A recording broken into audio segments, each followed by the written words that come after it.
चलिए हम लोग क्या पढ़ते हैं बच्चा, पहले संख्या पढ़ते हैं। क्या पढ़ते हैं?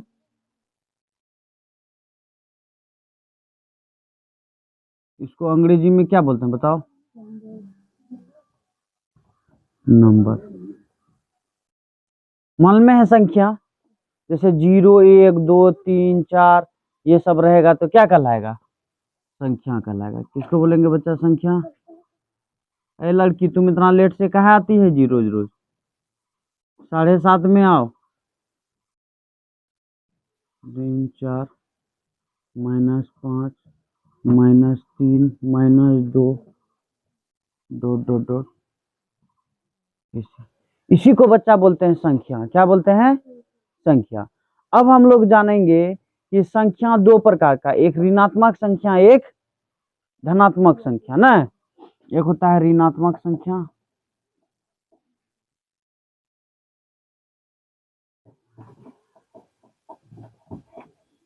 एक होता है बच्चा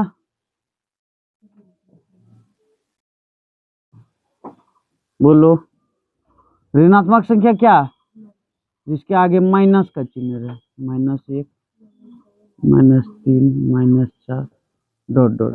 धनात्मक संख्या जिसके आगे कोई चिन्ह नहीं रहे। आया बात समझ में?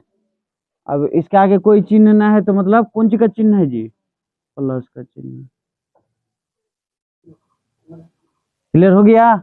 ऋणात्मक और धनात्मक संख्या। अब हम लोग देखते हैं बच्चा प्राकृत संख्या।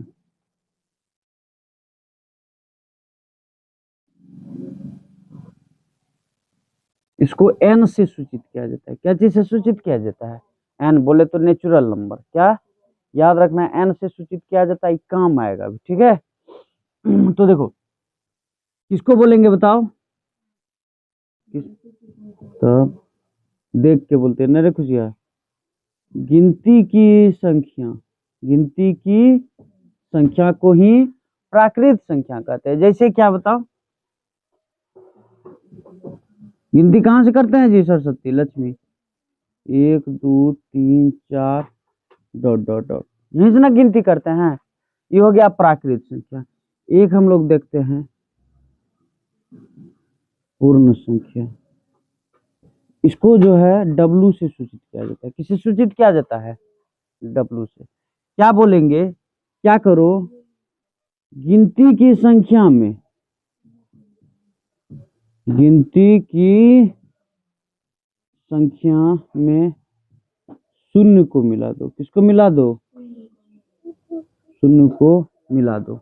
इसी को बोलेंगे बच्चा हम लोग पूर्ण संख्या। कौन संख्या बोलेंगे? पूर्ण संख्या। अब कहोगे क्या? जैसे सर, जैसे कि 0 1 2 3 डॉट। अब देखो जितना भी प्राकृत संख्या है बच्चा, वो सभी का सभी कौन संख्या कहलाएगा? पूर्ण संख्या कहलाएगा। लेकिन जितना भी पूर्ण संख्या है ये प्राकृत संख्या नहीं कहलाएगा। यहाँ पॉइंट को नोट करो। सभी प्राकृत संख्या पूर्ण संख्या होगी, लेकिन क्या? सभी पूर्ण संख्या प्राकृत संख्या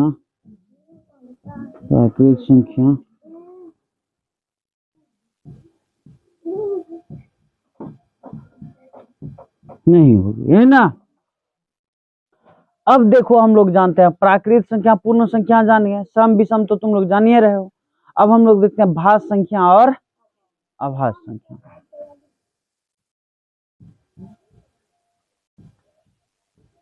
इसको प्राइम नंबर कहा जाता है। भाज्य संख्या देखो किसको बोलेंगे? वैसी संख्या जिसका 2 से अधिक गुणनखंड हो।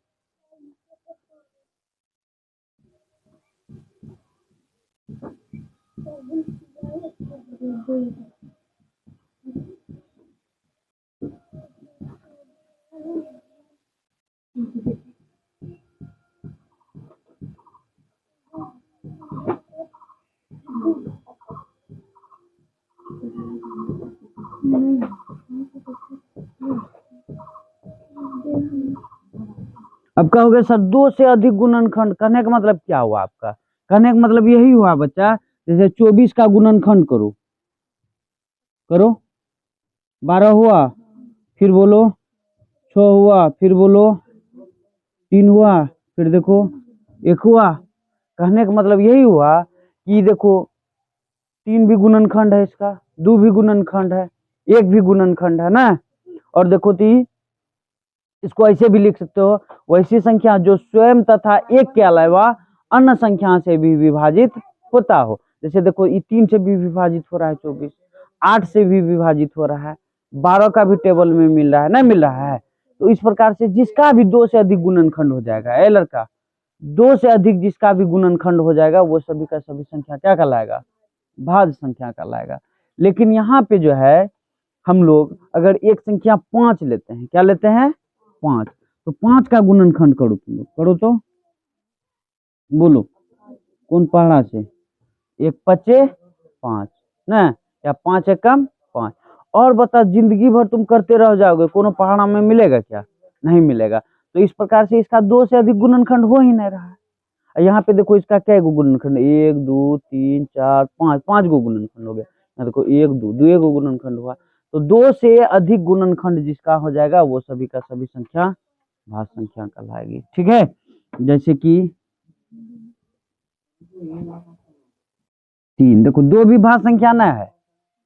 ओके सर 2 2 देखो कैसे है, भाज्य संख्या है। 2 एकम 2, क्या एक एक का एक में 2 बार में 2, या दुक्का 2 में 1 बार में 2, और उससे ज्यादा जाएगा? नहीं जाएगा। तो जैसे कि देखो 3 भी नहीं होगा, होगा क्या भाज्य संख्या? कहाँ से स्टार्ट होगा? यानी कि सबसे छोटी भाज्य संख्या क्या हो गया? अब देखो ऑब्जेक्टिव यही पूछेगा, सबसे छोटी भाज्य संख्या क्या होगी? 5 होगा क्या? 6 7 8 10 99 होगा? 99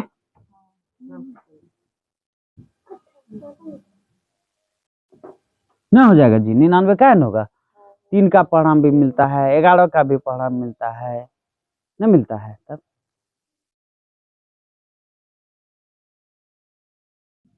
अब हम लोग देखते हैं बच्चा भाज्य संख्या, इसी का जस्ट उल्टा कर दो, वैसी संख्या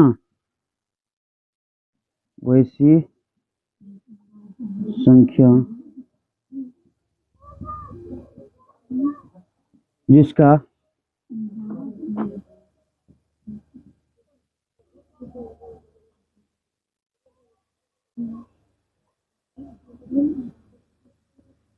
दो से अधिक गुणनखंड हो क्या? नहीं हो। वैसी संख्या जिसका 2 से अधिक गुणनखंड नहीं, 2 से अधिक गुणनखंड नहीं हो। बताओ, जैसे 2, यानी सबसे छोटी आभाज्य संख्या क्या हो गया? 2 हो गया। 3 5 7 7 8 9 10 नहीं होगा, 11, यानी कि इस प्रकार से डॉट डॉट करके ईटीसी कर दो। क्लियर हो गया? भाज्य और अभाज्य संख्या। तो इस प्रकार से हम लोग क्या क्या सीखे? संख्या, ऋणात्मक संख्या, धनात्मक संख्या, प्राकृत संख्या, पूर्ण संख्या, भाज्य संख्या और अभाज्य संख्या। अब हम लोग सीखेंगे परिमेय संख्या। कौन संख्या सीखेंगे? परिमेय संख्या। अच्छा, परिमेय संख्या सीखने से पहले एगो चीज सीख जाए, पूछो क्या? पूर्णांक। क्या सीखेंगे? पूर्णांक, बहुत इंपॉर्टेंट है।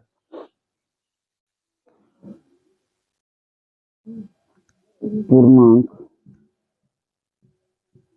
पूर्णांक को शायद जेड से सूचित किया जाता है, शायद बोल रहे हैं, थोड़ा देख लेते हैं।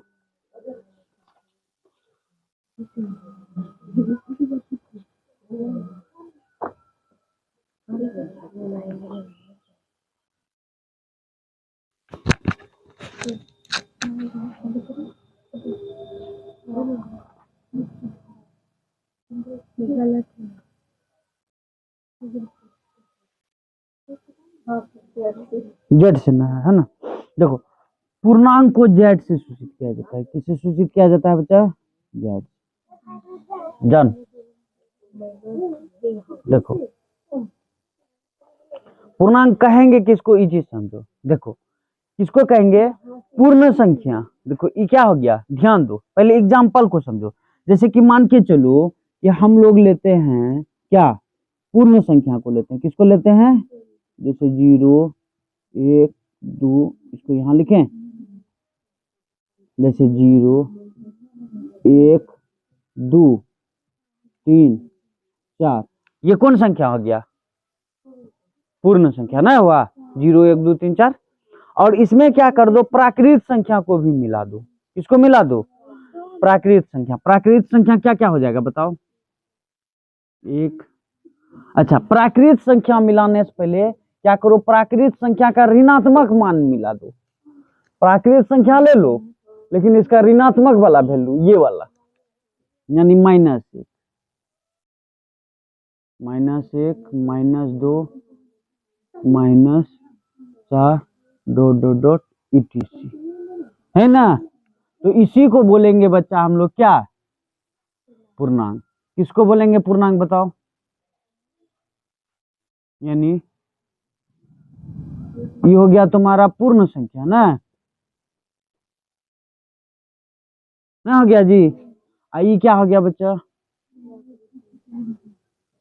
सॉरी, एक यहाँ देखो,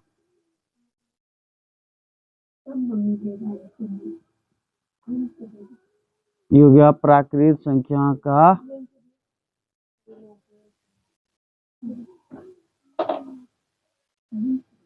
ऋणात्मक मान।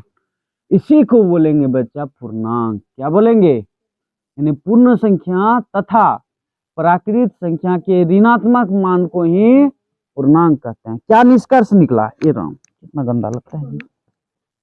निष्कर्ष क्या निकला बताओ? निष्कर्ष ये निकला कि ये जो पूर्णांक है ये पॉजिटिव भी हो सकता है और नेगेटिव भी हो सकता है। क्या लिखेंगे? पूर्ण संख्या तथा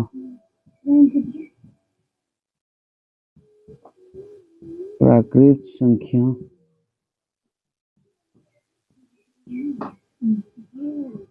का ऋणात्मक मान को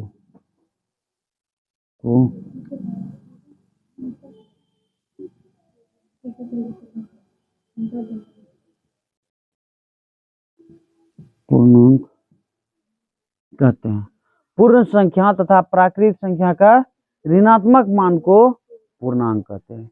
जैसे में क्या क्या हो गया, 0 1 2 3 4 -1 -2 माइनस, इसको जैसे लिख देते हैं। क्या समझ में आया पूर्णांक?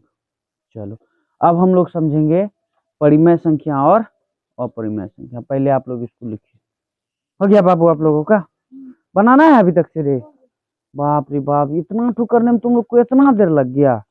एक ठू ऐसे लाइन खींच के उसमें लकीर खींचने में हो गया क्या? हो ये रहा है, हो गया। चलो बहुत बढ़िया। चलिए हम लोग अब क्वेश्चन नंबर कितना देखते हैं? 5। कितना देखते हैं? 5। क्या कहता है? निम्नलिखित आलेखों में से प्रत्येक आलेख के लिए दिए गए विकल्पों में सही समीकरण चयन कीजिए। इसमें से सही समीकरण कौन सा है ये तुम लोगों को बताना है। ये सब शायद नहीं हो